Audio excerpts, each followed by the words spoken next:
My name is Harper, and I'm 34 years old. The first thing I remember after 9 months of darkness is the sound of machines beeping, a rhythm I couldn't place, steady and cold like a metronome counting down something I didn't understand. When I opened my eyes, the hospital room ceiling came into focus.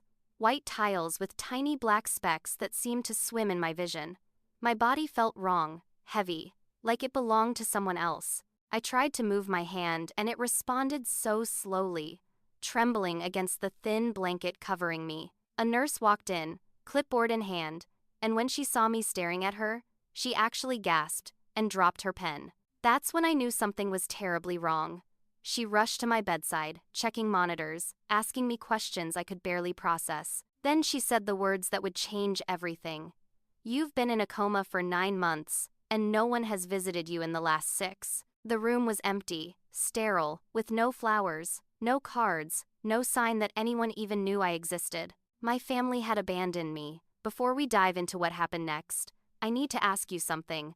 Where are you watching this from? Drop your city or country in the comments because I love knowing where my viewers are. If this story already has you hooked, go ahead and smash that like button and hit subscribe so you don't miss what happens when my family discovers the secret I've been hiding from them for 5 years. Trust me, you'll want to see their faces when the truth comes out. Now, let's get into how I ended up here and what they didn't know about the sister they threw away. 10 months before I woke up in that hospital bed, my life looked very different on the outside, though it always felt the same on the inside. I came from what everyone in Seattle considered a prominent family, the kind that attended charity galas and had their photos in the society pages of the local magazines. My mother, Constance, was 61 and spent her days organizing fundraisers and making sure everyone knew exactly how much money she'd raised for whatever cause was fashionable that season. She wore Chanel suits like armor and carried designer handbags that cost more than most people's monthly rent. My father, Richard, was 64, the kind of businessman who measured success in quarterly profits and golf handicaps. He ran a commercial real estate firm and had the emotional range of a spreadsheet. My older brother, Marshall, was 37, a corporate lawyer at one of those downtown firms with 3 names and offices on the top floor. He was the golden child, the one who could do no wrong, the son my parents actually wanted. His wife, Bethany, was 35, with a smile so sweet it could give you cavities, and a heart so calculating it could run a hedge fund. Then there was my younger sister, Vivian, who was 29 and had never worked a day in her life because Daddy's credit card covered everything from her Pilates classes to her bi-weekly salon appointments. And then there was me, the disappointment, the one they introduced at parties with a tight smile and a quick change of subject. I worked as a freelance graphic designer, which my mother told her friends was between opportunities because she couldn't bear to admit I actually enjoyed what I did. I lived in a modest 1-bedroom apartment in Fremont, drove a 12-year-old Honda Civic that made concerning noises when I turned left, and bought my clothes from discount stores because I didn't see the point in spending $300 on a shirt. Every Sunday, we had family dinner at my parents' mansion in Madison Park, and every Sunday I drove there knowing exactly what awaited me. The comparisons would start before I even sat down. Marshall just made partner. Did you hear? Vivian is dating a doctor. A real catch. And you, Harper, still doing that computer thing? The passive aggression flowed as freely as the expensive wine my father poured, never offering me a glass because he assumed I couldn't appreciate it. My mother would look at my outfit and sigh. Actually sigh, like my existence caused her physical pain. She'd make comments about my weight, my hair, my life choices, all wrapped in concern so she could pretend she wasn't being cruel. My father barely acknowledged I was in the room unless he needed someone to clear plates or fetch something from the kitchen, treating me like staff rather than his daughter. The worst part wasn't the insults. It was the invisibility. Marshall would talk about his cases and everyone would hang on every word.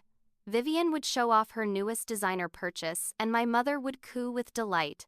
But when I tried to share something about a project I was proud of, the conversation would simply roll over me like I hadn't spoken at all. I'd sit there, fork in hand, wondering if I was actually there or if I'd become a ghost at my own family's table. There was one moment that crystallized everything. My father's 64th birthday dinner 6 months before the accident. I'd spent weeks creating a custom photo album for him, hand-designing every page, filling it with pictures from our family history that I'd carefully restored and colorized. I'd written captions in calligraphy, bound it in leather, poured hours of love into every detail. When he opened it at dinner, he glanced at the first page, said, "That's nice," and set it aside without looking further. Marshall gave him a Rolex that same night, a watch that cost $15,000 and probably 10 minutes of thought since his assistant likely bought it. My father's face lit up. He actually hugged Marshall, told him it was the best gift he'd ever received. I left dinner early that night, sat in my car in their circular driveway, and cried so hard I thought I might throw up. Despite everything, some pathetic part of me still wanted their approval, still believed that maybe next time would be different, that maybe if I tried hard enough they'd finally see me. The night before the accident, my mother called at 9 p.m., her voice sharp with irritation. She demanded I attend a charity gala the following evening, one of those rubber chicken dinner events where rich people congratulated themselves for caring about poor people. I tried to decline, told her I had a deadline for a client, a real one that would pay my rent. She didn't care. She never cared about my work. "You never support this family, Harper," she said, her voice dripping with practiced disappointment. "Your brother always makes time for family events. Even Vivian will be there, and you know how busy she is." I didn't point out that Vivian's busy schedule consisted of yoga and brunch. I just said yes, like I always did, because saying no meant days of guilt trips and accusations that I was selfish, that I didn't care about anyone but myself. So I agreed to go, to put on a dress that wouldn't be nice enough, to smile while they introduced me as their other daughter, to pretend for one more night that we were actually a family instead of what we really were, strangers who shared DNA and nothing else. The gala was exactly what I expected, a hotel ballroom filled with people in expensive clothes pretending to care about whatever cause had been selected for that evening's performance of charity. I arrived in a simple black dress I'd owned for 3 years, the kind of classic piece that never goes out of style but also never impresses anyone. My sister Vivian spotted me immediately, her eyes scanning me from head to toe with the precision of a laser. "Is that from Target?" she asked, loud enough for the people around us to hear, her laugh tinkling like broken glass. I didn't answer, just moved toward the bar where I could at least get a drink to make the evening bearable. Before I could order, my mother materialized beside me, her hand gripping my elbow with more force than necessary. "Couldn't you have tried harder?" she hissed in my ear, steering me away from the bartender. "Everyone is looking at you." I wanted to tell her that no one was looking at me, that I'd perfected the art of being invisible years ago, but I just nodded and let her guide me to our family's table like I was a child who couldn't be trusted to find it alone. I made it through the salad course and halfway through the speech about underprivileged children when I couldn't take it anymore.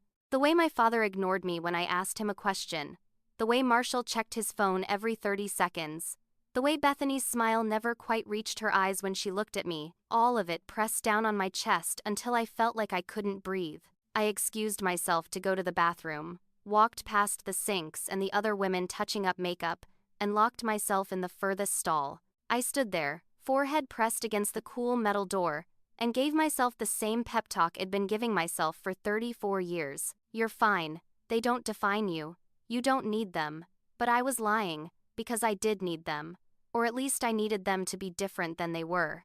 That's when I let myself think about my secret, the one thing in my life that was completely mine, the thing that would change everything if they ever found out about it. 5 years ago, I created a mobile app during one of those lonely weekends when everyone else in the world seemed to have plans and people who wanted to see them. I'd been struggling with productivity, with managing the chaos of freelance life, and I couldn't find an app that did what I needed. So I built one, teaching myself advanced coding through online tutorials, spending my savings on development tools, working 16-hour days for 8 months straight. I called it Flow State. Simple and clean, designed to help people manage their time and tasks without all the complicated features that made other apps unusable. I invested $2,000, every penny I had left after rent and ramen noodles, to launch it properly.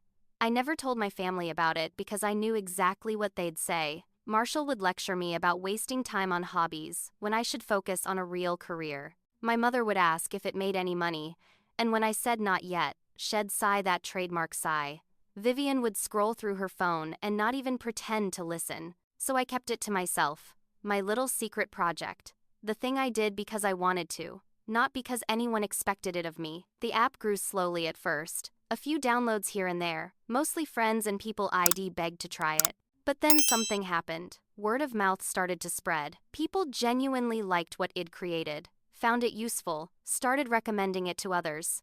Within 6 months, I had 10,000 users. Within a year, 100,000. By year 2, FlowState had 3 million active users, and I was getting messages from venture capitalists wanting to talk. I met with a few of them, practiced my pitch, felt like an imposter in rooms full of people in suits who threw around terms like market penetration and user acquisition cost. Then a major tech company approached me, one of those names everyone knows, and they wanted to buy FlowState.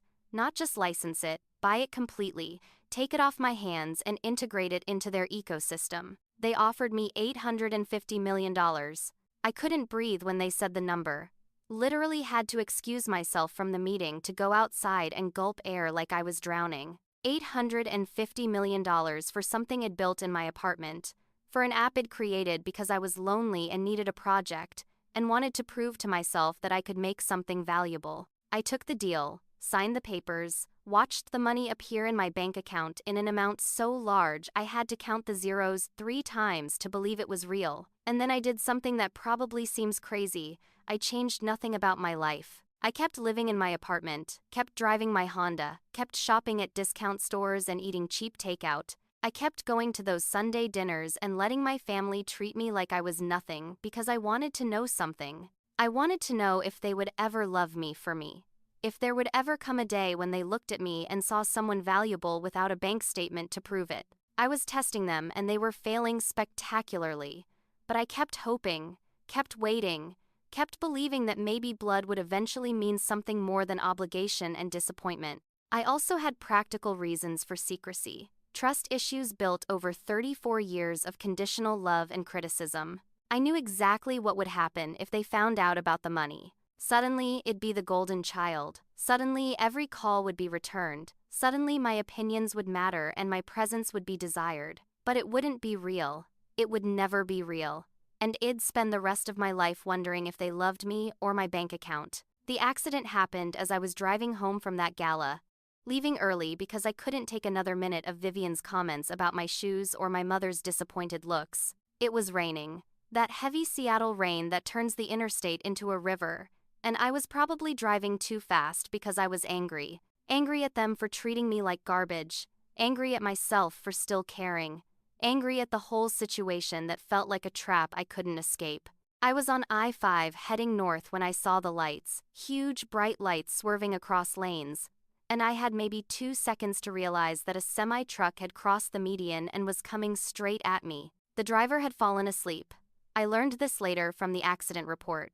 Nodded off for just a moment, but a moment was enough at 70 miles per hour. The truck hit my Honda head-on, the impact so violent that my car flipped, rolled 3 times, and came to rest upside down in the middle of the highway. My last thought before everything went black wasn't about the money or the app or any of that. It was simpler and more painful. I thought, I should have told them I loved them, even though they never really loved me back. Then nothing. Just darkness and silence and the absence of everything. When I came back to myself in that hospital bed 9 months later, the first thing I wanted was answers. Needed them like oxygen. I pressed the call button and a nurse appeared. The same one who'd gasped when I woke up.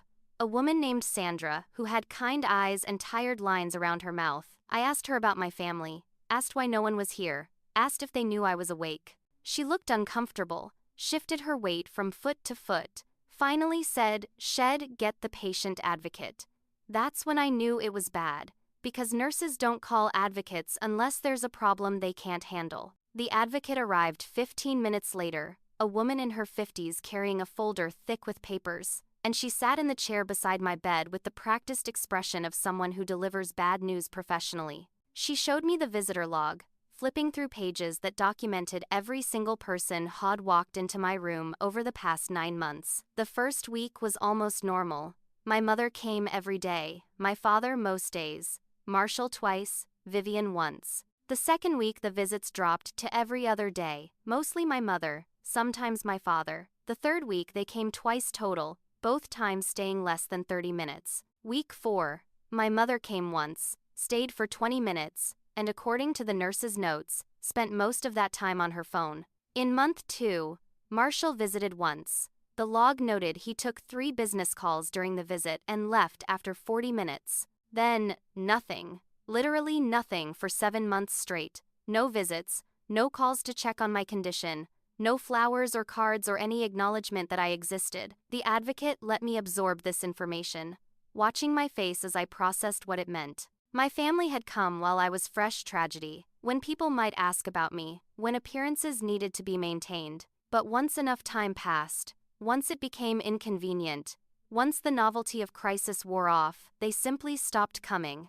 Sandra, the nurse, couldn't stay quiet any longer, the words tumbling out like she'd been holding them back for months. Your mother complained about the parking fees, she said quietly. She asked if we validated because $5 a day was adding up. Your father came twice total and both times he stood by the door, never got closer than 10 feet from your bed, left after maybe 5 minutes. Your brother, she paused, looked at the advocate for permission to continue.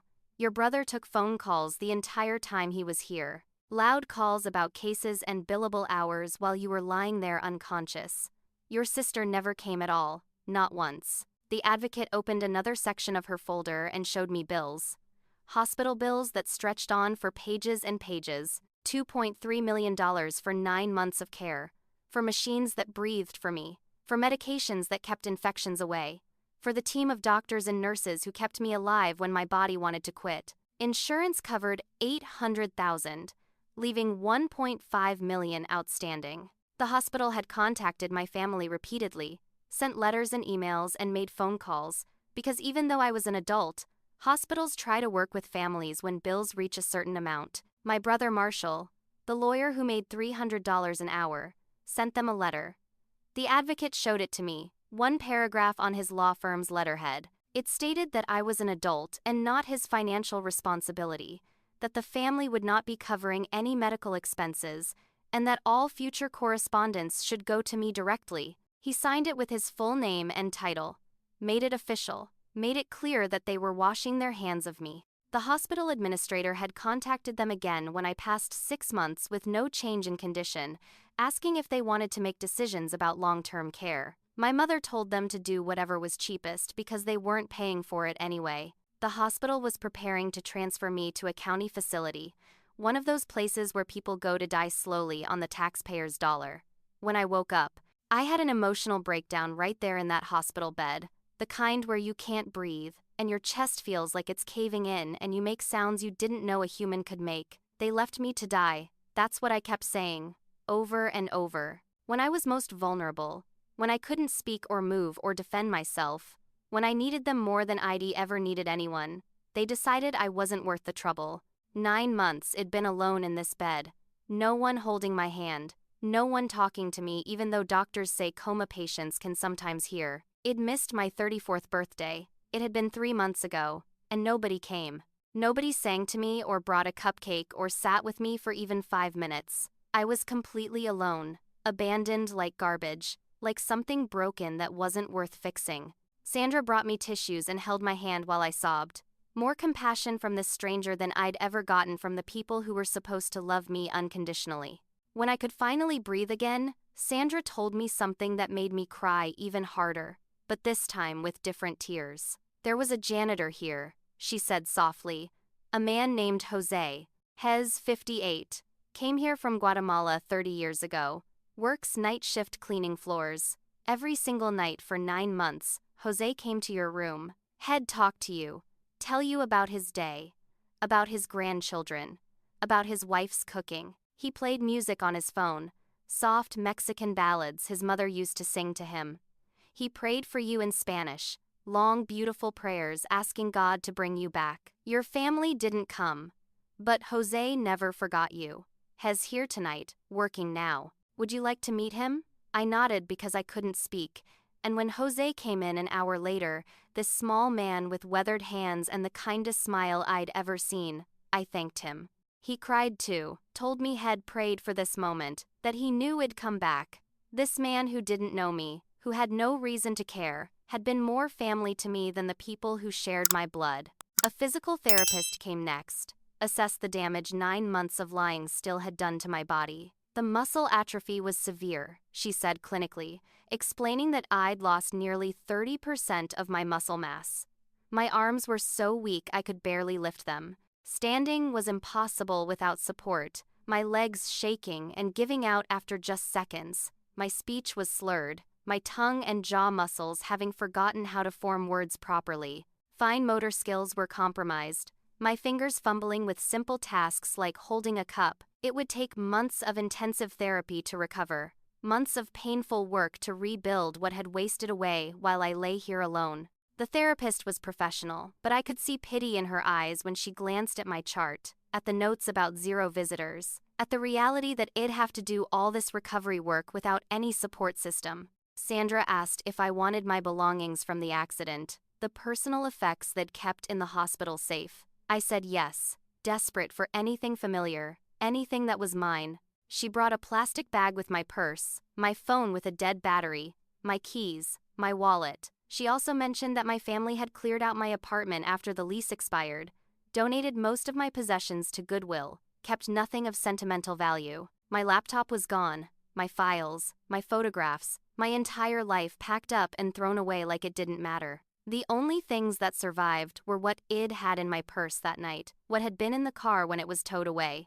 Sandra found a charger and plugged in my phone, and as it powered up, I thought about my secret, about the $850 million sitting untouched in accounts and investments, earning interest, growing while I slept. They abandoned me, thinking I was worthless, thinking I was the family failure, the disappointing daughter who would never amount to anything. They had no idea who I really was, what it accomplished, what it built. And as I stared at that phone coming back to life, I realized something.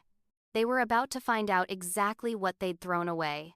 My phone came alive with notification after notification, the screen lighting up and buzzing continuously for almost 5 minutes straight, 847 missed calls, over 1,200 emails, text messages that numbered in the thousands. I scrolled through them with shaking hands, my fingers still clumsy from months of disuse, and my heart sank as I realized not a single message was from my family. Not one call from my mother asking if I was okay. Not one text from my brother checking on my condition. Not one email from my sister saying she missed me. But there were hundreds of messages from other people I'd almost forgotten about in the chaos of waking up. My financial advisor, Gregory, had called 43 times over the 9 months. My attorney, Patricia, had sent 67 emails, marked urgent. The investment firm managing my portfolio had tried to reach me weekly. My accountant had left voicemail after voicemail.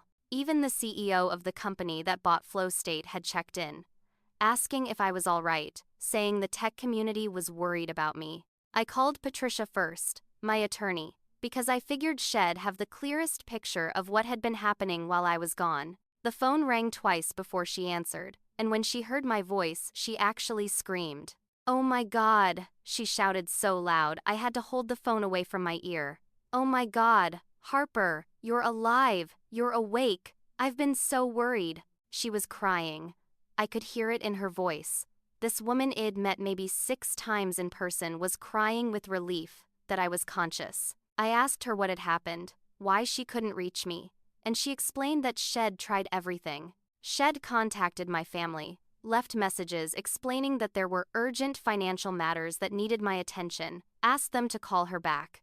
My mother told her to stop harassing them about their deadbeat sister. My brother threatened to report her to the Bar Association for harassment. They refused to give her any information about my condition or location, and because of medical privacy laws, the hospital wouldn't confirm or deny I was even there without my consent. Patricia wasn't declared my power of attorney.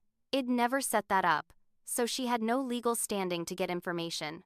My assets stayed frozen, untouched, waiting for me to either wake up or be declared dead. Patricia came to the hospital within an hour, bringing Gregory, my financial advisor, with her. When they walked into my room and saw me in that hospital bed, weak and thin and barely able to sit up without help, they both started crying. Patricia hugged me carefully, like I might break, and Gregory kept saying, "I'm so sorry.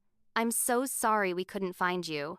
These people, professionals I paid to manage my money, showed me more genuine emotion in 5 minutes than my family had in my entire life. We spent the next 2 hours going through everything, Patricia spreading papers across my bed while Gregory pulled up accounts on his laptop. The numbers were staggering. The original $850 million from the app sale had been invested conservatively, diversified across stocks, bonds, real estate, and carefully selected startups. Over 5 years, through compound interest, smart investment choices, and the general rise of the market, my net worth had grown to $1.2 billion. I'd gone into a coma rich and woken up richer, the money multiplying while I lay there unconscious and alone. Gregory showed me the portfolio in detail, clicking through screens that documented my wealth in cold, hard numbers. I owned commercial real estate in Seattle, Portland, and San Francisco, buildings that generated rental income every month. My stock portfolio was diverse and healthy, heavy on tech companies that had performed well. It invested in several tech startups 5 years ago on Gregory's recommendation, and 2 of them had become unicorns, companies valued at over $1 billion each. My returns on those investments alone were in the tens of millions. I had bonds, treasury notes, diversified assets that protected my wealth while allowing it to grow steadily. And I'd set up a charitable trust before the accident, one that had been automatically funding college scholarships for low-income students, sending kids to school for 5 years while I slept. 53 students had graduated college on my dime, without knowing who'd paid for it. Their lives changed by money I'd earned but hadn't been conscious to spend. Patricia explained my legal situation carefully, making sure I understood every aspect. My family had no legal claim to my money, none whatsoever. I'd never married, had no children, no dependents who could make a case for support. My will, drafted 3 years before the accident, left everything to various charities, environmental causes and education funds and organizations that helped women in tech. My family wasn't mentioned anywhere in the document, not even as an afterthought. Patricia had made sure of that, had asked me specifically if I wanted to leave anything to them, and I'd said no without hesitation. "They have enough," I'd told her back then, "and they've never needed me for anything." Now that decision seemed prophetic, like part of me had always known they'd abandon me if given the chance. Patricia asked if I wanted to update the will now, change anything given what had happened. I told her no, the will was perfect as it was. Let it stand as a monument to their failure to love me. I asked if the hospital had called my family when I woke up, if they knew I was conscious. Patricia checked with the patient advocate who confirmed they'd called 3 hours ago, spoke to my mother directly, informed her that I'd emerged from the coma and was coherent. 3 hours and they hadn't come. Hadn't even called the hospital back to ask about my condition. Even now, knowing I was awake, they couldn't be bothered to show up. We all sat in heavy silence, the weight of that abandonment settling over the room like fog. Gregory was angry. I could see it in the set of his jaw, the way his hands clenched into fists. "What kind of people?" he started to say, but I cut him off. "The kind who only love you if you're useful," I said flatly. "The kind who measure worth in dollars and status and what you can do for them." I'd spent 34 years being useless to them, and they'd made sure I knew it every single day. I made my first decision as a conscious billionaire, told Patricia I wanted to handle the hospital bill personally, all $1.5 million of it. She asked if I was sure, said we could negotiate it down, but I didn't want to negotiate. These people kept me alive for 9 months, fought for me when my own family gave up, and they deserved every penny for that care. Then I told her I wanted to do more, wanted to endow a fund for uninsured coma patients, people like me who might be abandoned by their families and left to die in underfunded facilities. "How much?" Gregory asked, already pulling out his calculator. $10 million to start, I said. "Make it so no one else has to be transferred to a county hospital because their family won't pay." Gregory's eyes filled with tears again, and Patricia squeezed my hand. "You're incredibly generous," she said softly. "No," I replied. "I'm just someone who knows what it's like to be thrown away." They asked what I wanted to do about my family, how I wanted to handle them. I told them I wanted to see them first, wanted to look them in the eye and watch them realize what they'd abandoned.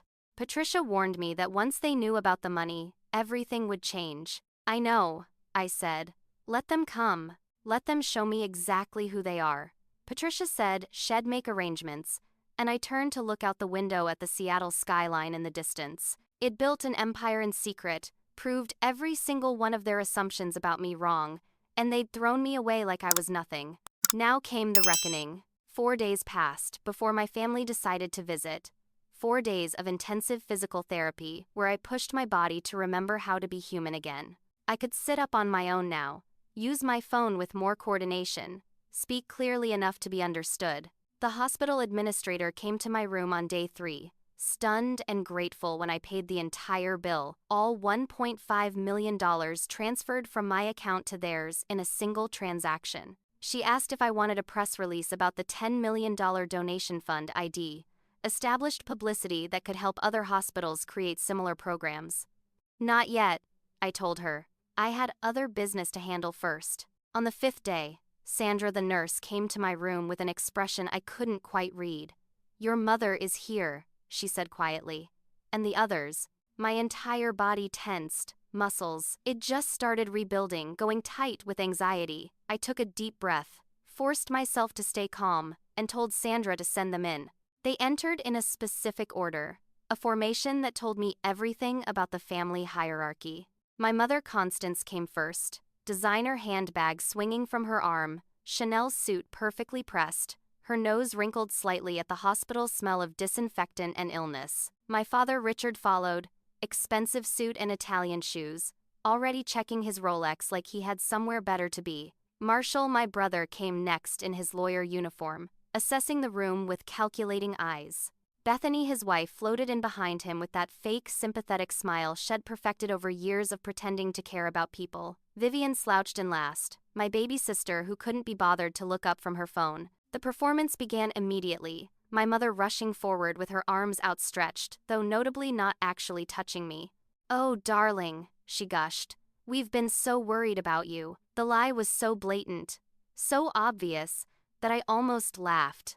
"Really?" I said, my voice steady and cold. "The visitor log says something different." My mother's face flickered, the mask slipping for just a second before she recovered. "Well," she said, smoothing her skirt, "the doctors told us you couldn't hear anything, that you were completely unconscious." "Actually," I interrupted, "coma patients often can hear what's happening around them. Doctors encourage family members to talk to them, to provide stimulation and comfort. I heard nothing for 9 months because you weren't here." Marshall stepped in, switching to his lawyer voice, the one he used in courtrooms when he needed to sound reasonable. "Now sis," he said condescendingly, "we all handle crisis differently. We gave you space, let you rest, didn't want to overwhelm you." 9 months of space, I asked, my voice sharp enough to cut. "That's not space, Marshall. That's abandonment."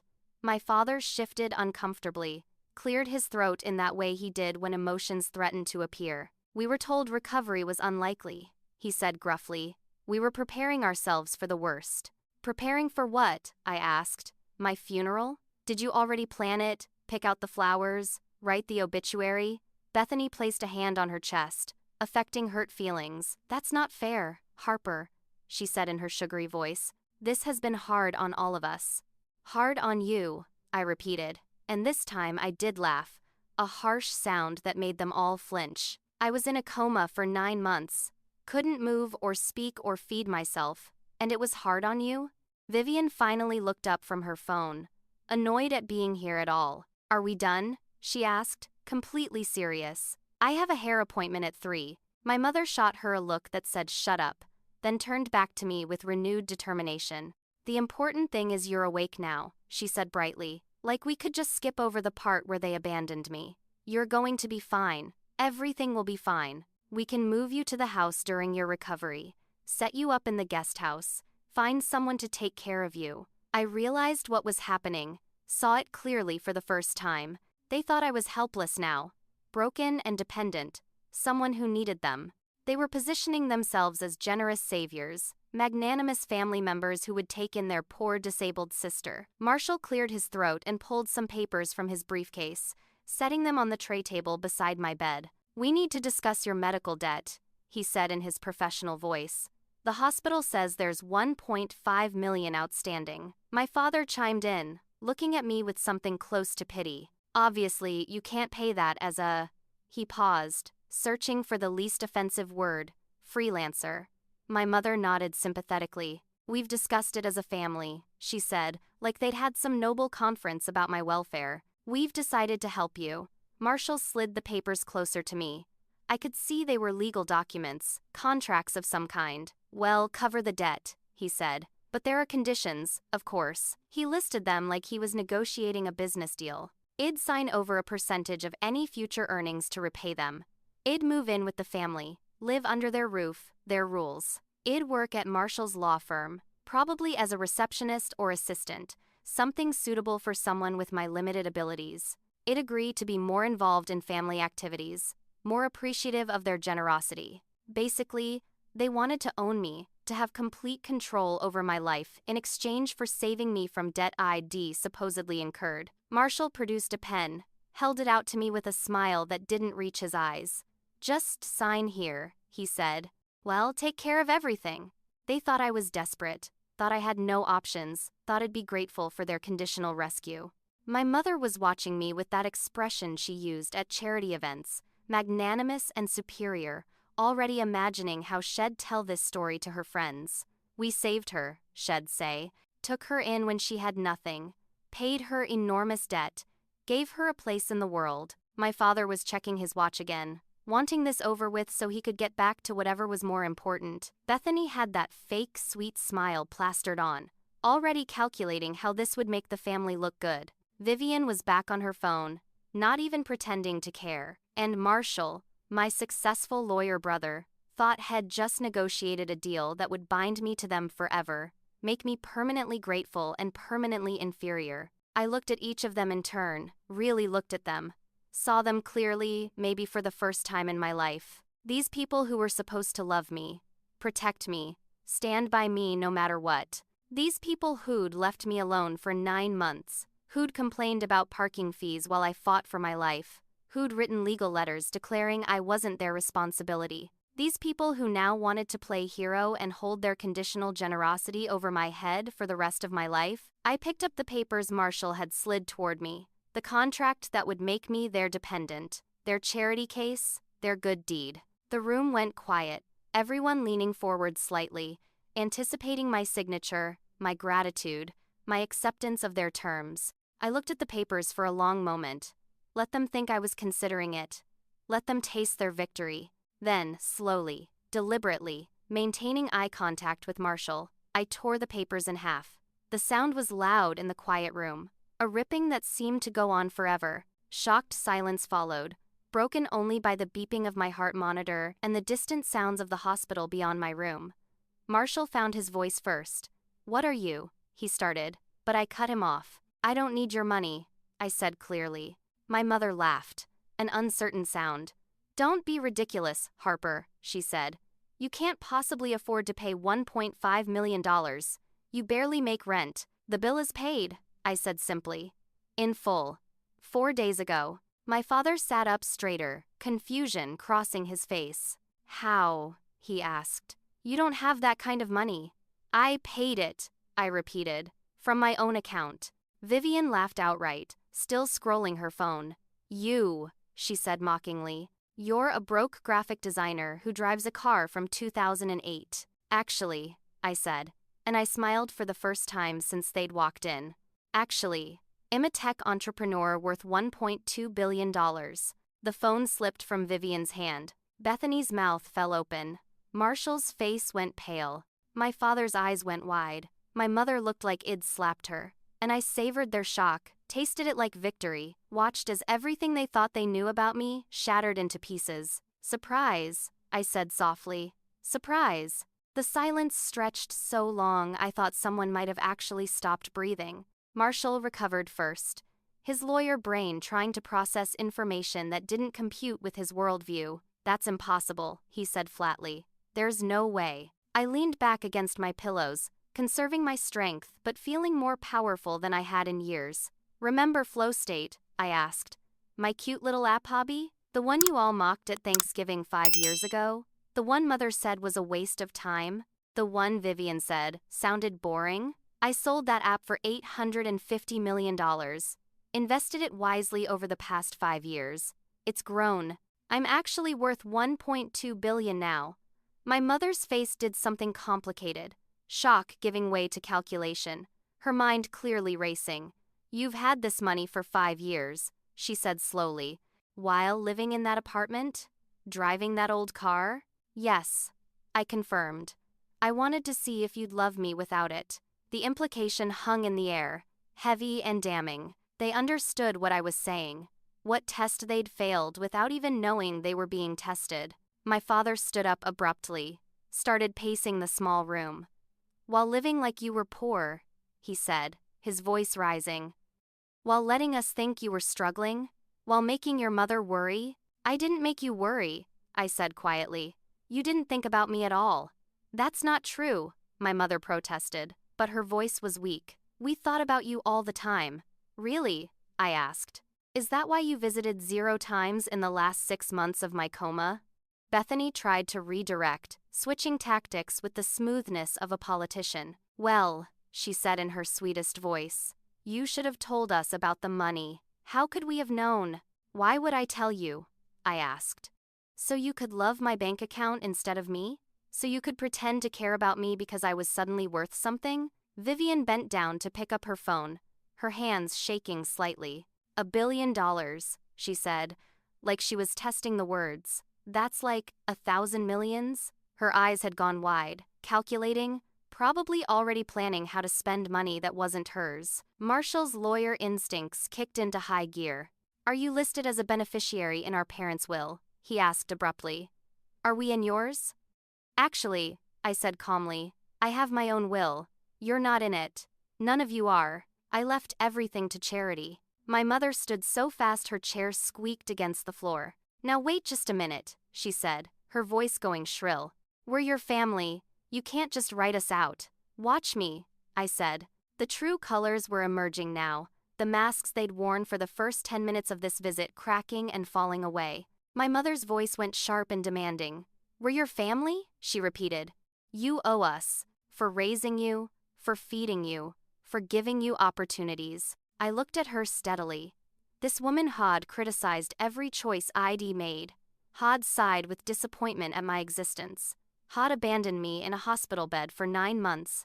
I owe you, I asked. For what exactly?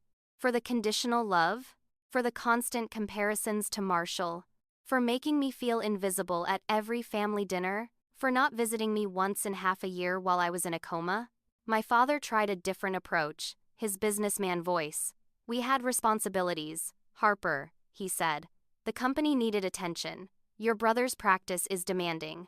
You had time for golf, I said. I checked your Instagram. You posted pictures from Scottsdale 3 months into my coma. Family golf trip, the caption said. Looked fun. Marshall jumped in, trying to sound reasonable. This is clearly a misunderstanding, he said. We were respecting your privacy, giving you space to heal. For 9 months, I asked. Not even a phone call to the hospital to check if I was alive? Bethany switched tactics again, her voice going syrupy with fake empathy. Honey, she cooed. People grieve differently. We were protecting ourselves from the potential loss. It was too painful to see you like that. The janitor visited me every night, I said, watching her face fall. Jose, makes minimum wage, has 4 kids, works the night shift cleaning floors. Still made time to sit with me, talk to me, pray for me. But my own family couldn't manage 1 visit in 6 months? That's not the same thing, Vivian whined. That's his job. No, I corrected her. His job is to clean floors. Sitting with coma patients isn't in his job description.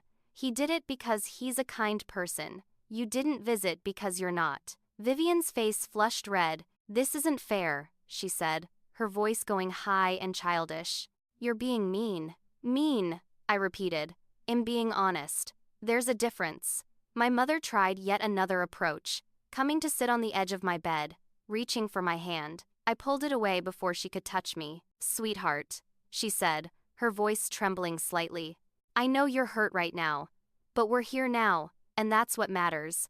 We can move forward as a family. We can help you manage this money. Make sure you're making smart decisions. There it was, the real reason they'd come. The truth underneath all the fake concern. They wanted to manage my money, control it, access it. My father nodded eagerly. You'll need good financial advisors, he said. I know people, experts who can help you. Marshall chimed in, already planning. Estate planning, he said. Tax strategies, asset protection. I can handle all of it. Bethany leaned forward. We should start a family foundation, she suggested. Something charitable, with me as executive director. Of course. I have experience organizing events. Vivian perked up. Can I be on the board? She asked. Do board members get paid? They were already dividing my money among themselves, planning how to spend it, use it, control it, like vultures circling a carcass, picking at what they could tear off for themselves. I watched this display with cold clarity, seeing them for exactly what they were. Not family, just people who shared some DNA and a last name and absolutely nothing else that mattered. Patricia, my attorney, entered at exactly the right moment because Id asked her to come at this specific time. She carried folders, her expression all business, and my family eyed her with immediate suspicion. Who's this? Marshall demanded. My attorney, I said. Patricia, meet my family. Patricia's expression was ice cold. The ones who called me a harasser, she asked. Marshall's face flushed red. Patricia walked around the room, distributing folders to each family member with the precision of someone serving legal papers. Open them, I said. They did, confused, and I watched their faces as they saw what was inside. Detailed timelines, documenting every missed visit, every ignored phone call from the hospital, every social media post showing them at parties and restaurants while I lay in a coma. The letter Marshall had written declaring I wasn't their financial responsibility. Quotes from hospital staff about their behavior. Mother complained about $5 parking fees. Father stayed exactly 4 minutes during his second visit. Brother took business calls during visit. Discussed billable hours. Sister never visited once. The evidence was damning, undeniable, preserved in black and white. Also included, Patricia said calmly, are restraining order applications, ready to file if necessary. Marshall's lawyer instincts fired. You're threatening us, he asked. Am protecting myself, I replied, from people who see me as an ATM instead of a person. My father finally showed real emotion, not sadness or regret, but anger. After everything we've done for you, he shouted. His face was red, veins standing out on his neck. We raised you, fed you, clothed you, and this is how you repay us? You did the bare minimum required by law, I said quietly. That's called basic parenting, Dad. You don't get a medal for not letting your kids starve. My mother started crying, tears that might have been genuine or might have been performance. I honestly couldn't tell anymore. How can you be so cruel? She asked, dabbing at her eyes. You've become so hard, so cold. I learned from the best, I said, and watched her flinch. The family stood as one, a united front now that they realized they weren't getting what they came for. Marshall straightened his suit, his face a mask of controlled fury. You'll regret this, he said coldly. This isn't over. The only thing I regret, I replied, is wasting 34 years seeking approval from people incapable of giving it. They filed out, one by one, their anger palpable in the way they moved, sharp and violent. At the door, my mother turned back one last time. We're still your family, she said. Blood is blood. Jose the janitor was more family to me than you ever were, I said. My mother's face crumpled and she left. Vivian stopped at the threshold, unable to resist a parting shot. You're going to die alone, she spat. I smiled, actually smiled. Better alone, I said loud enough for all of them to hear, than surrounded by vultures. The door closed behind them and I could finally breathe again. My family left in fury, but I knew it wasn't over. Knew they wouldn't simply accept that their meal ticket had slipped away. Patricia stayed after they'd gone, sitting in the chair beside my bed with a concerned expression. They'll retaliate, she warned. People like that don't take no for an answer, especially when this much money is involved. Let them try, I said, exhausted but determined. Over the next week, As I continued my physical therapy and slowly rebuilt my strength, the attacks began exactly as Patricia had predicted. The first assault came through social media, my mother's weapon of choice. She posted on Facebook, her account that had 3,000 followers accumulated through years of charity work and social climbing. Heartbroken by daughter's mental state after accident, she wrote, "Please pray for our family as we navigate this difficult time. She's been influenced by opportunistic advisors who don't have her best interests at heart. We're so worried about her." The post was carefully crafted to imply I had brain damage, that I wasn't thinking clearly, that I was being manipulated by evil lawyers and financial advisors who just wanted my money. The comments flooded in from her friends, people who didn't know me, had never met me, but felt qualified to weigh in on my mental state. "So sorry about your daughter's brain injury. Praying for healing and that she sees sense. You're such a good mother for standing by her even when she's pushing you away." My phone started buzzing with messages from distant relatives and old acquaintances. "Harper, I heard about your accident. So sorry about the brain damage. Your mom said you're not yourself. Can I help?" I wanted to scream, to respond to each message with the truth, but Patricia advised against it. "Don't engage," she said. "Let them think what they want. The truth will come out eventually." The second attack was more serious. A legal maneuver from Marshall. He filed for emergency conservatorship, claiming I was mentally incompetent due to traumatic brain injury and needed a guardian to protect my interests. The petition claimed I was making irrational financial decisions, giving away millions to strangers, rejecting family who loved me. He argued that someone needed to take control of my assets for my own protection, and who better than my loving brother, a respected attorney with financial expertise. A hearing was scheduled for 2 weeks out, and Patricia immediately went into action, filing counter motions and gathering medical documentation. She brought in my neurologist, Dr. Maria Chen, who wrote a detailed affidavit explaining that my cognitive function was not just normal but above average, that I'd made a remarkable recovery, that there was no medical basis for claiming incompetence. But Marshall was smart, had hired his own expert witness, some neurologist from California who claimed that even patients who seem recovered can have impaired judgment after traumatic brain injury. The third attack came from my father, who started working his business network to undermine my support system. He called Gregory, my financial advisor, 3 separate times. "I know people are worried about Harper's mental state," he said smoothly in the first call.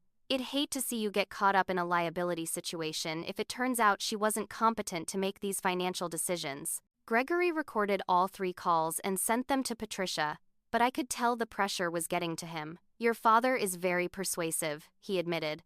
"Hess making it sound like I'm taking advantage of you." The fourth attack was Vivian's gossip campaign, spreading through her social circle like wildfire.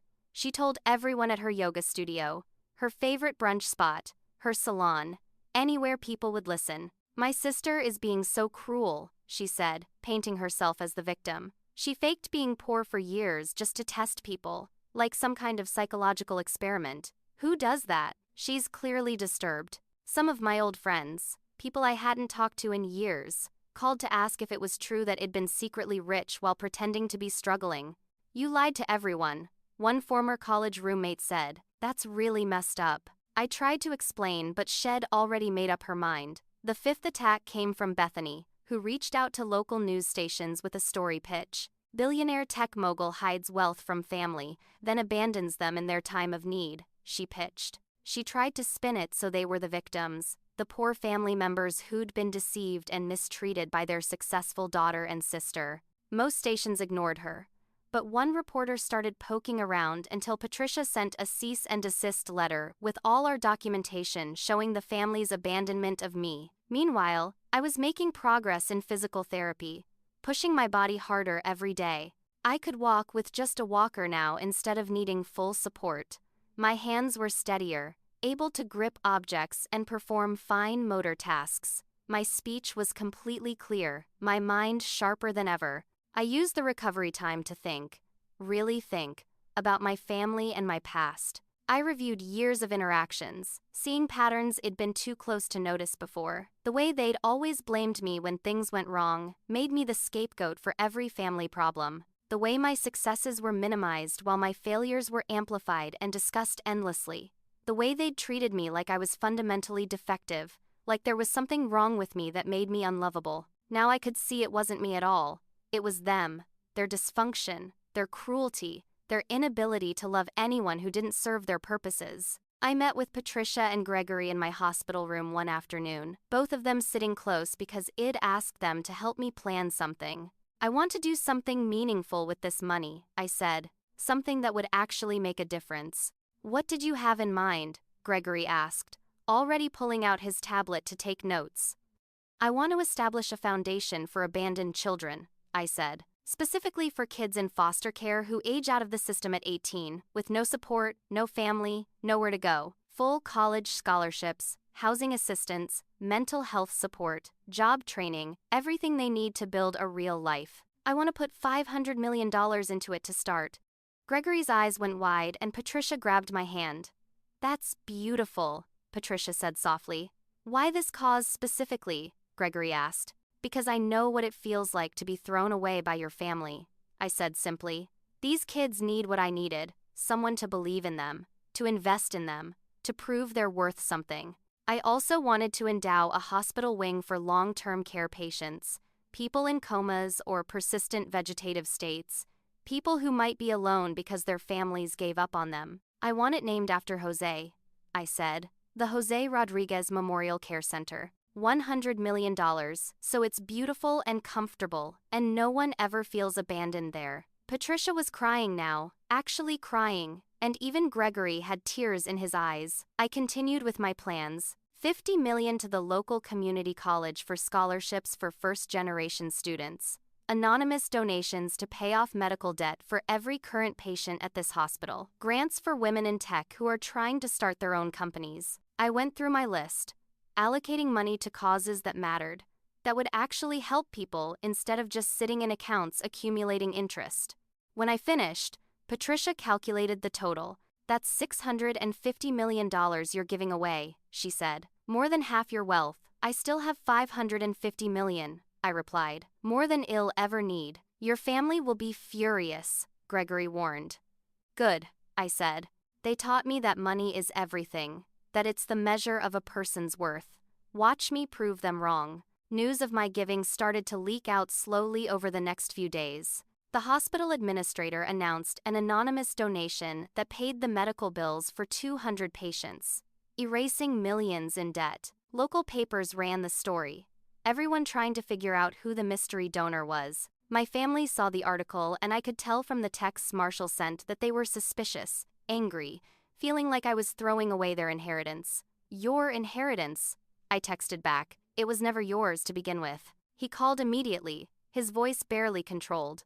Are you giving away your money? He shouted. Our money. Your money, I corrected. Not yours. Never yours. I have a legal right, he started to argue. No, I interrupted. You don't.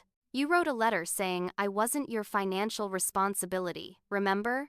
You can't have it both ways. He hung up on me. My mother tried to visit the hospital the next day, but I'd added her to my no-visitor list and security stopped her in the lobby. She caused a scene, screaming at the front desk about her rights as my mother, demanding to see her daughter. Someone recorded it on their phone and it went viral locally. Wealthy woman screams at hospital staff became a minor news story, and the comments section was brutal, entitled "Rich people think they own everyone. She sounds abusive.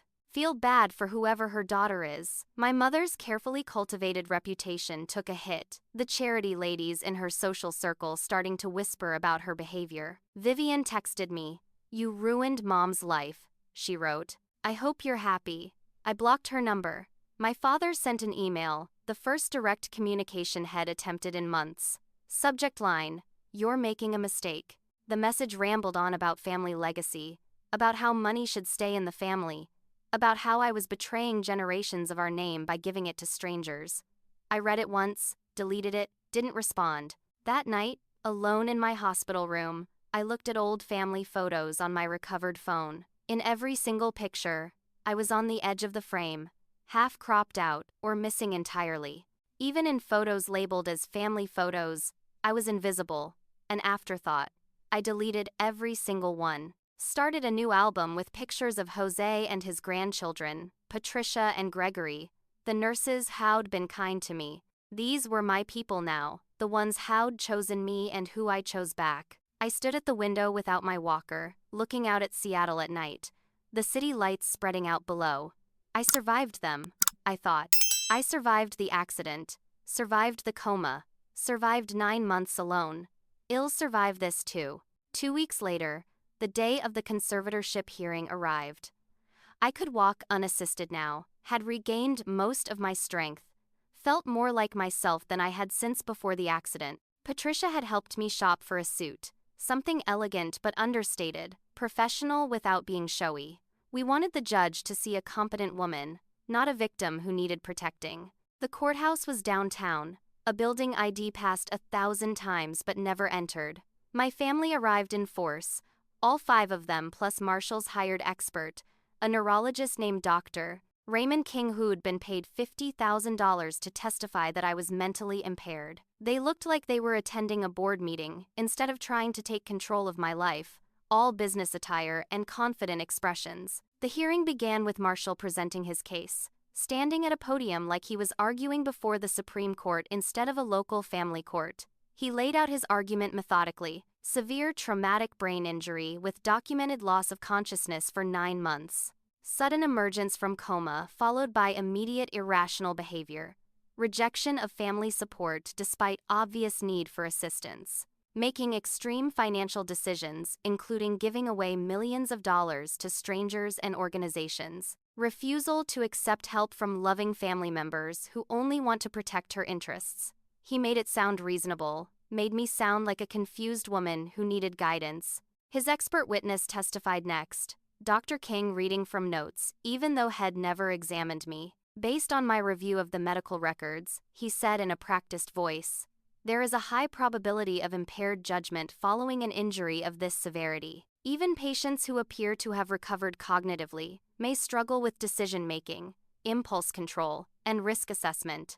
In my professional opinion, Ms. Harper would benefit from conservatorship oversight to ensure her financial and personal welfare. My mother testified next, and it was a performance worthy of an Oscar. She dabbed at her eyes with a tissue, her voice trembling with emotion. My poor baby was always a bit fragile, she said.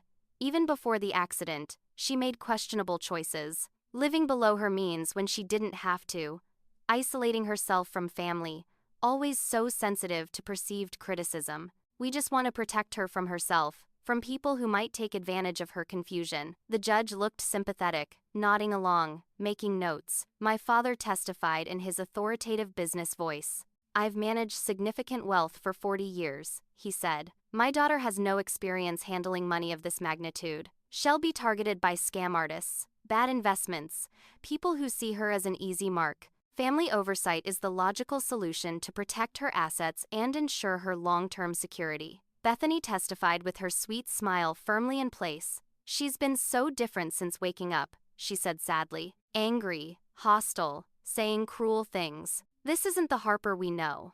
We're genuinely worried about her mental state and whether she's capable of making sound decisions. It was looking bad. I could see it in the judge's expression, the way she was accepting their narrative. Then Patricia stood up for our turn, and the energy in the room shifted. She called my actual neurologist first, Dr. Maria Chen, who'd been treating me since I woke up. Dr. Chen was respected in her field, had published papers, taught at the University Medical School. Miss Harper has made a remarkable recovery, she testified clearly. Her cognitive function testing shows above-average results in memory, reasoning, problem-solving, and executive function. She's sharper than most healthy people I evaluate. There is no medical evidence of impaired judgment whatsoever. Patricia called the hospital psychiatrist next, Dr. James Walsh, who'd spent hours evaluating my mental state. Miss Harper is processing her trauma in an exceptionally healthy way, he said. Her anger at family members who abandoned her is entirely appropriate given the circumstances. Setting boundaries with people who've hurt her shows strong mental health, not weakness. In 20 years of practice, she's one of the most psychologically sound patients I've assessed. Patricia called Gregory my financial advisor, who explained that I'd made the $850 million myself by creating and selling a successful app that I'd managed my investments intelligently for 5 years, that my current philanthropic decisions were strategic and well-researched. She understands money better than most billionaires, I advise, he said firmly.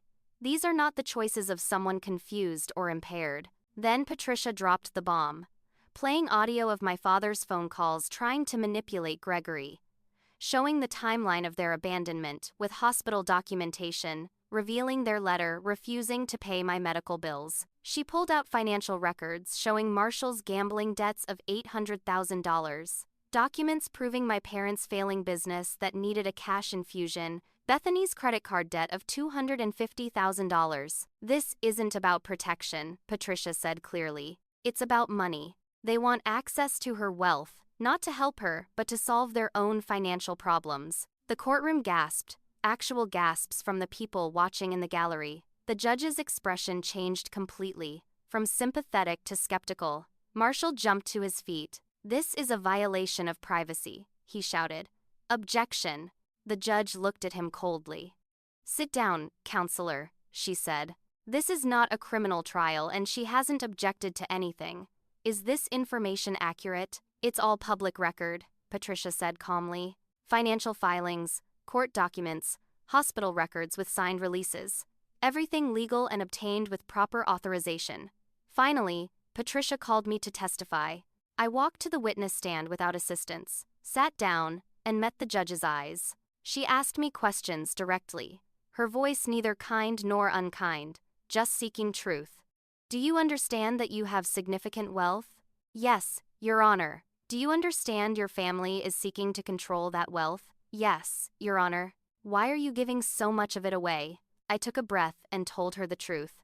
"Your Honor, I spent 34 years trying to earn my family's love. I thought if I was good enough, kind enough, if I tried hard enough, they'd finally see me as valuable. When I made my fortune, I didn't tell them because I wanted to know if they loved me, or just the idea of what I could do for them. I got my answer when I ended up in a coma. Not one visit in the last 6 months. Not one phone call to check if I was alive. Not one card or flower or sign that they cared whether I lived or died. The janitor who cleans floors at night visited me every evening. A stranger showed me more compassion than the people who raised me. Now that they know about the money, suddenly they love me, suddenly they want to protect me. But they don't want to protect me, Your Honor. They want to control me and access my wealth. I'm giving money away to people who are abandoned like I was.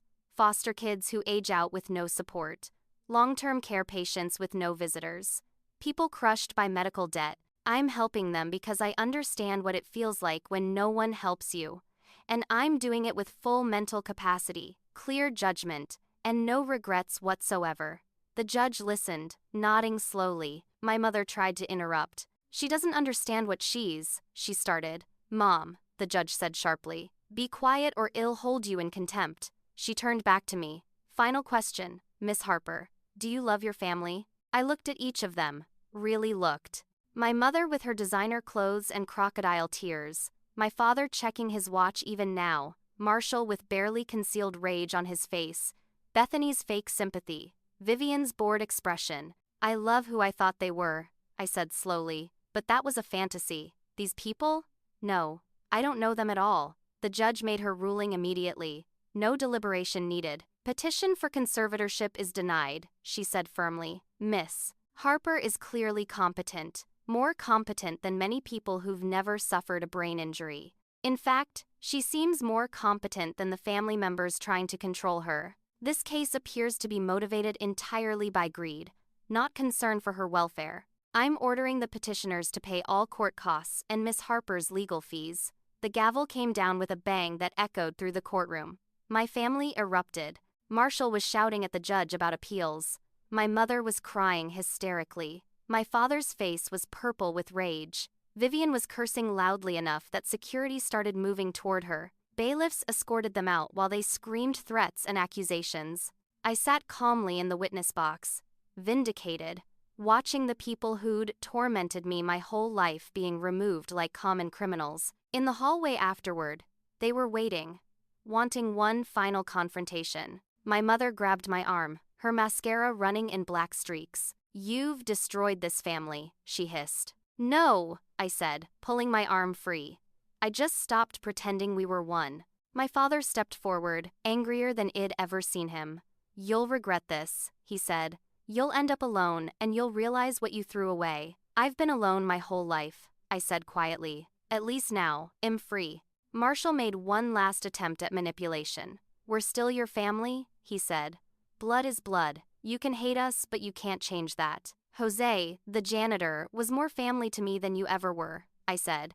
"He showed up when I needed someone. You didn't. That's all that matters." I walked away, heard Vivian shouting after me. "You're going to die alone," she screamed. "You're going to die sad and alone with no one who loves you." I didn't turn around, didn't give her the satisfaction, but I said loud enough for them all to hear, "Better alone than surrounded by vultures." Patricia and Gregory were waiting outside, and when I walked through those courthouse doors into the spring sunshine, they hugged me tight. "We won," Patricia said. "You won." "No," I said. "I just stopped losing." There's a difference. 6 months passed like water flowing downhill, inevitable and cleansing. I'd fully recovered physically, back to 100% strength, actually healthier than before the accident, because I'd learned to take better care of myself during recovery. I bought a house in Ballard, a 3-bedroom craftsman that was beautiful without being ostentatious. With a garden where I could dig in the dirt and grow tomatoes, an office where I worked on new app ideas just for fun. It wasn't a mansion, wasn't designed to impress anyone.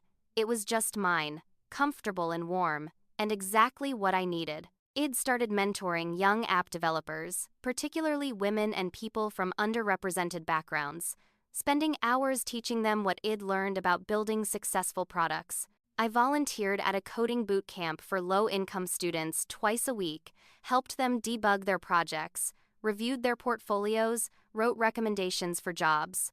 I quietly invested in 3 women-led tech startups, not for the returns, though those were good, but because I remembered how hard it was to get funding when investors didn't take you seriously. The Second Chances Foundation officially launched with a ceremony at a downtown hotel. 50 foster kids, ages 18 to 21, aging out of the system with nowhere to go and no one to help them, each received a full scholarship package.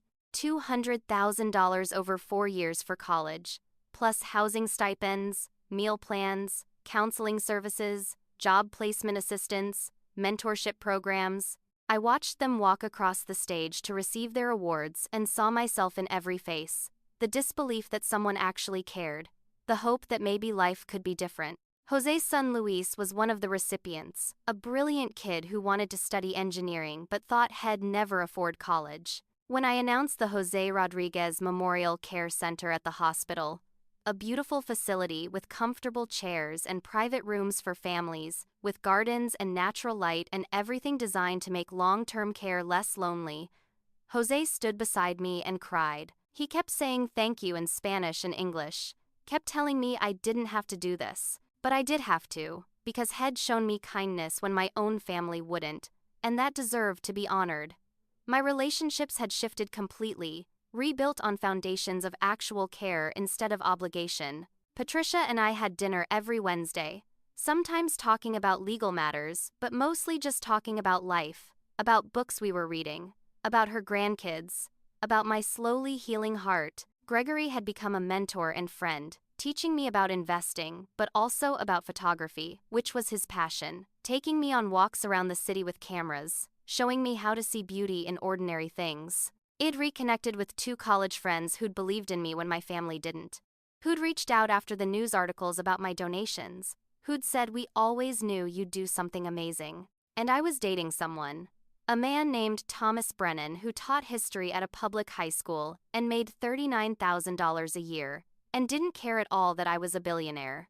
We'd met in physical therapy when he was recovering from a motorcycle accident, bonded over our mutual hatred of resistance bands and our therapist's overly cheerful attitude. He was kind and funny, and saw me. Actually saw me, not my money or my family drama or anything except who I really was. My family had tried to reach out a few times over the 6 months, sending flying monkeys in the form of distant cousins and family friends who didn't know the full story. "Your mother misses you," they'd say. "Your father is getting older," they'd warn. "Life is short. Don't you want to reconcile?" I ignored every attempt. blocked numbers as needed, maintained my boundaries like a fortress. I heard through the grapevine that their lives had continued to implode. Marshall was suspended from his law firm for ethics violations related to his gambling debts. My parents' business went bankrupt. They'd had to sell the mansion in Madison Park, move to a condo in Bellevue. My mother's social circle had largely abandoned her after the courthouse incident went viral. The charity ladies deciding she was more trouble than she was worth. Vivian had married a rich older man, found herself a new meal ticket. Bethany divorced Marshall the moment his money problems became public, took their house in the settlement. Their lives fell apart without me to scapegoat, without someone to blame for all their problems. 2 months ago, my mother showed up at my house. I almost didn't answer the door when I saw her through the peephole, but curiosity won. She stood on my porch looking like shed aged a decade, her Chanel suit replaced with something off the rack, her designer bag gone. Even her hair looked different, gray showing through where she used to cover it religiously. "I'm sorry," she said immediately. "I'm so sorry for everything." "For what specifically?" I asked, not opening the screen door, keeping that barrier between us. She fumbled, couldn't articulate it, just kept saying everything like that was enough. It wasn't. "You're not sorry you hurt me," I said quietly. "You're sorry you lost access to my money. You're sorry your life fell apart. You're sorry people know what you did. But you're not actually sorry for abandoning me in a hospital for 9 months." She started to protest, but her eyes betrayed her, shifting away, unable to meet mine. "I forgive you," I said. "Not for you, for me. So I can move forward without this anger eating me alive. But forgiveness doesn't mean I want you in my life. It just means I'm done carrying the weight of what you did." She stood on my porch crying for 20 minutes after I closed the door, and I watched from the window, feeling sad but firm in my decision. Some bridges burn for a reason, and you don't rebuild them just because someone finally notices the smoke. I'd been seeing a therapist, Dr. Susan Gardner, working through childhood trauma and patterns I'd internalized over decades. She helped me understand that I wasn't the problem, that my family's dysfunction wasn't a reflection of my worth, that their inability to love me properly said everything about them and nothing about me. I learned to set boundaries without guilt, learned that I deserved love without conditions, learned that family is supposed to be safe harbor, not constant storm. I was healing generational pain, breaking cycles, choosing not to pass their poison forward. The lessons I'd learned through all of this felt carved into my bones, truths I'd paid for in tears and time, and 9 months of darkness. Family is who shows up, not who shares DNA. Jose proved that. Patricia and Gregory proved that. Even Thomas proved that. By being present and real when he didn't have to be. Your worth isn't determined by others' opinions. I'd spent 34 years believing I wasn't enough because they said so. But I was always enough. They were the ones who were deficient. Money reveals character. It doesn't create it. My family had always been selfish and cruel. The money just made it impossible to ignore. The hardest walk is walking away from people you love. I'd loved the idea of them, the fantasy family I'd wanted them to be.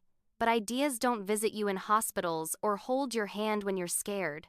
Being alone isn't the same as being lonely. Before, I'd been surrounded by family and desperately lonely. Now, with my smaller chosen family, I felt deeply fulfilled. Quality over quantity in every aspect of life. Forgiveness is for you, not them. I'd forgiven my family not because they deserved it, but because I deserved peace. Because carrying hatred was like drinking poison and expecting them to die. Forgiveness didn't mean reconciliation, didn't mean I had to let them back in. It just meant I could move forward without that weight. Your greatest test reveals your true friends. The Coma was my test, and the results were crystal clear. Jose passed with flying colors. My family failed spectacularly. And that clarity, as painful as it was, turned out to be a gift, because now I knew exactly who deserved my time and love and who didn't. The Foundation's first scholarship ceremony was everything I'd hoped for and more. 50 kids who'd been abandoned by systems and families, who'd been told they'd never amount to anything, standing on that stage, receiving checks that would change their lives. One girl named Amber, 19 years old with fierce eyes and a survivor's wariness, approached me after the ceremony. "Why are you doing this for us?" she asked. "Because I know what it feels like to be invisible," I said. to feel like you don't matter to the people who should care most. But you do matter, all of you. Don't ever forget that. Amber hugged me so tight I could barely breathe. And I hugged her back, thinking about the girl I used to be, the one who thought she was worthless because her family said so. If I could go back and tell that girl what I know now, I'd tell her to hold on, that someday she'd be strong enough to build her own family, that someday she'd understand that their rejection wasn't her failure but theirs. That evening, I hosted a small dinner party at my house. Thomas cooked in the kitchen, singing off-key to music only he could hear. Jose and his wife Carmen were coming, bringing tamales that Carmen insisted on making, even though I told her she didn't have to. Patricia and Gregory were joining us, bringing wine and stories and laughter. As I set the table, my phone buzzed with a text from an unknown number. I knew without looking that it was family trying one more time to get through my defenses. I deleted the message without reading it, turned off my phone completely, focused on the people who'd chosen me and who had chosen back. This was family, real family, the kind that shows up and stays and loves you even when it's hard. Thomas called my name from the kitchen, asking where I'd put the serving spoons, and I smiled, walking toward his voice, toward the warmth and light and home I'd built from the ashes of everything I'd lost. The real secret was never the money. I realized as I stood in my dining room watching candlelight flicker across faces of people who actually loved me. The secret was that I'd never needed my family's validation to be whole. I was always complete, always valuable, always worthy of love. The coma didn't take anything from me. It gave me clarity, showed me who people really are when you can't give them anything they want. My family abandoned me when I was worth nothing in their eyes, and now they wanted back in because I was worth billions. But they had it backwards. I had everything that mattered when I was lying in that hospital bed. I had myself, my integrity, my kindness, my capacity to love and build and create. They have nothing now but regrets and the knowledge that they threw away someone precious because they couldn't see value without a price tag attached. I don't hate them anymore. That would require energy I'd rather spend elsewhere. I pity them because they'll never understand what they lost. Not my money, that was never what mattered. They lost me, the daughter and sister who would have loved them unconditionally if they'd just shown up. And that's the saddest ending for them, but for me, it's just the beginning. Thomas appeared in the doorway, wooden spoon in hand, tomato sauce on his shirt, grinning at me like I was the best thing he'd ever seen. "Dinner's almost ready," he said. "Your chosen family is about to arrive." I walked toward him, toward the laughter I could hear starting in the kitchen, toward the warmth of people who'd chosen me when they didn't have to. I walked away from the phone that stayed silent, from the family that only called when they wanted something, from the past that had tried to define me as less than. The doorbell rang and Jose's voice called out in Spanish, and Carmen was already walking in with enough food to feed 20 people because that's how she showed love. Patricia and Gregory arrived moments later, arguing about something political but laughing while they did it, and suddenly my small house was full of noise and life and actual love, the kind that doesn't come with conditions or price tags or expectations of who you should be. I closed the door behind them, shutting out the cold Seattle night, shutting out everything that had tried to break me, and I realized something profound. This, right here, this was what winning looked like. Not the money in my bank account or the successful lawsuit or the foundation bearing Jose's name. This was victory, a table full of people who showed up, who stayed, who loved me for exactly who I was. My family thought they were punishing me with their absence, but they'd actually set me free. Free to build something real, something honest, something that didn't require me to be smaller or quieter or different than I was. I'd survived their worst, survived abandonment and coma, and 9 months alone in the dark, and I'd come out the other side, stronger and clearer, and surrounded by people who proved every day that family is a choice, not an obligation. Better alone than surrounded by vultures, I'd told them. But I wasn't alone anymore. I'd never been alone. I'd just been looking for love in people who were incapable of giving it. Now, I'd found it in the most unexpected places, and it was more beautiful than anything I could have imagined. So here's what I want to know from you. Have you ever had to walk away from toxic family members even though it hurt? Have you ever discovered that the people you thought were your family were actually holding you back? Drop your story in the comments because I'd love to hear how you built your own chosen family. And if this story resonated with you, If it made you think about your own relationships and who deserves a place in your life, hit that like button right now. Subscribe to this channel because I share real stories about real people overcoming impossible situations, and you won't want to miss what's coming next. Share this video with someone who needs to hear that it's okay to set boundaries, that it's okay to walk away, that being alone is better than being with people who make you feel worthless. Thank you for listening to my story, for being here, for being part of this community.